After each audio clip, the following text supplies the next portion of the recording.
महाराष्ट्र के ठाणे जिले में 9 जून की सुबह एक चलती लोकल ट्रेन से गिरने के कारण राजकीय रेलवे पुलिस के एक कांस्टेबल सहित 4 यात्रियों की जान चली गई।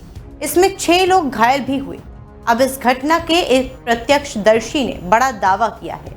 उसने बताया कि यह सिलसिला उस वक्त शुरू हुआ जब उसके आगे वाले डिब्बे से कोई व्यक्ति या तो दीवार से टकराकर गिर गया या कोई चीज उनके डिब्बे से टकरा गई। अधिकारियों ने महाराष्ट्र के ठाणे जिले में 9 जून की सुबह एक चलती लोकल ट्रेन से गिरने के कारण राजकीय रेलवे पुलिस के एक कांस्टेबल सहित 4 यात्रियों की जान चली गई। इसमें 6 लोग घायल भी हुए। अब इस घटना के एक प्रत्यक्षदर्शी ने बड़ा दावा किया है। उसने बताया कि यह सिलसिला उस वक्त शुरू हुआ जब उसके आगे वाले डिब्बे से कोई व्यक्ति या तो दीवार से टकराकर गिर गया या कोई चीज उनके डिब्बे से टकरा गई।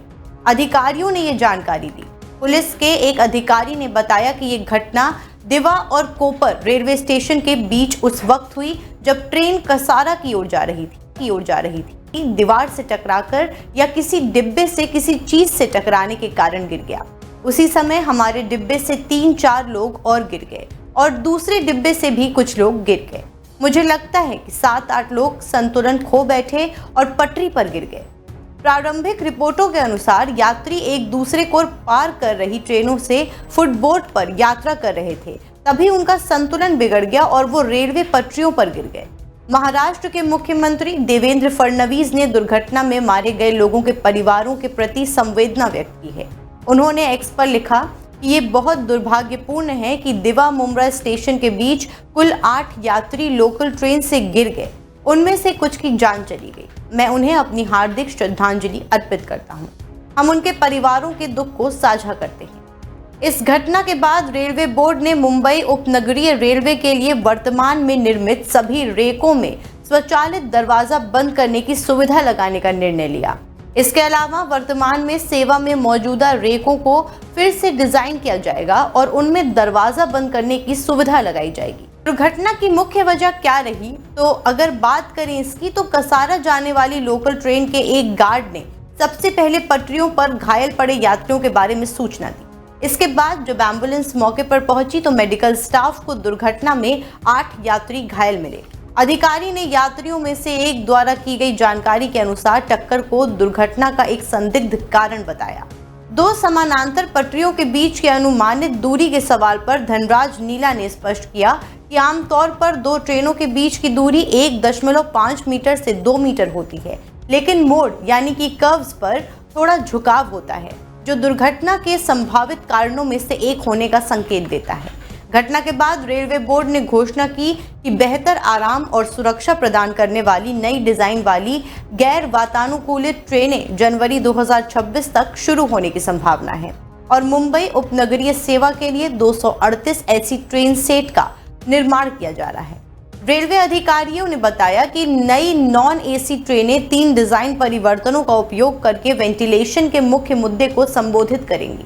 दरवाजों में लूवर यानी कि कोणीय स्लेट्स जो प्रकाश और हवा को गुजारने की अनुमति देते हैं वो होंगे और कोचों में ताज़ी हवा को पंप करने के लिए छत पर वेंटिलेशन यूनिट लगे होंगे और कोचों में वेस्टिबुल होंगे जिससे यात्री एक कोच से दूसरे कोच में जा सकेंगे ताकि भीड़ को प्राकृतिक तरीके से फैलाया जा सके। आज जो दुर्घटना मुंब्रा के नजदीक घटी है वो अप लोकल और डाउन लोकल ये दोनों लोकल्स पास से गुजर रही थी तभी ये घटना घटी। दोनों ट्रेन्स में जो पैसेंजर्स थे वो दोनों ट्रेन्स के पैसेंजर्स नीचे गिरने के बाद ये घटना घटी है। कुछ पैसेंजर्स इसमें जख्मी हुए, कुछ पैसेंजर्स की इसमें मौत हुई। कुल 5 लोगों की मौत इस घटना में हुई है। उसमें से एक कलवा हॉस्पिटल में लाया गया था और 4 सिविल हॉस्पिटल में गए थे। 2 पेशेंट्स जो पॉलीट्रॉमा के हैं उनको जुपिटर हॉस्पिटल में शिफ्ट कर दिया गया है अगले उपचार के लिए और जो 7 पेशेंट्स यहाँ पर है कलवा में, किसी का हाथ फ्रैक्चर है, किसी की पैर फ्रैक्चर है, उसके ऊपर ट्रीटमेंट यहाँ पर चल रहा है। 7 पेशेंट्स आउट ऑफ डेंजर है यहाँ पर, लेकिन उनके ऊपर जो कुछ ऑपरेशन करना रहेगा वो कलवा हॉस्पिटल में वो हॉस्पिटल होगा। दूर दराज के इलाकों से कई यात्री अपने कार्यस्थल तक पहुंचने के लिए लोकल ट्रेनों का इस्तेमाल करते हैं। ज्यादातर यात्री उल्हासनगर, अंबरनाथ, कल्याण, वासिंद, खरडी, आसनगांव और टिटवाला जैसी जगह से आते हैं। विपक्ष ने महाराष्ट्र सरकार और केंद्रीय रेल मंत्री पर इस घटना की कोई जिम्मेदारी न लेने का आरोप लगाया। शिवसेना नेता आदित्य ठाकरे ने रेल मंत्री अश्विनी वैष्णव को रील मिनिस्टर कहा, जो रेलवे पर ध्यान देने के बजाय वीडियो बनाने में व्यस्त हैं। पिछले 2 सालों में कई घटनाएं हुई हैं और लोगों की जान गई है। किसी को भी जिम्मेदार नहीं ठहराया गया और ना ही कोई जिम्मेदारी ली गई। ऐसे मामलों में रेलवे विभाग और मंत्री को जवाबदेह ठहराया जाना चाहिए। कांग्रेस नेता विजय वडेवार ने भी लापरवाही के लिए सरकार की आलोचना की और कहा कि सरकार को आम लोगों का दर्द कब समझ में आएगा। ये सिर्फ एक दुर्घटना नहीं बल्कि सरकार और प्रशासन की लापरवाही का दुखद और गंभीर उदाहरण है। सरकार को ये देखना चाहिए कि गरीब लोग भी यात्रा कर रहे हैं। वंदे भारत के नाम पर हजारों करोड़ खर्च किए जा रहे हैं, लेकिन इन ट्रेनों में कौन यात्रा करता है? क्या गरीब लोग इनका इस्तेमाल कर पा रहे हैं? वहीं दूसरी ओर इस दुर्घटना के तुरंत बाद रेलवे बोर्ड ने इस मामले को गंभीरता से लेते हुए यात्रियों की सुरक्षा के लिए सख्त कदम उठाए।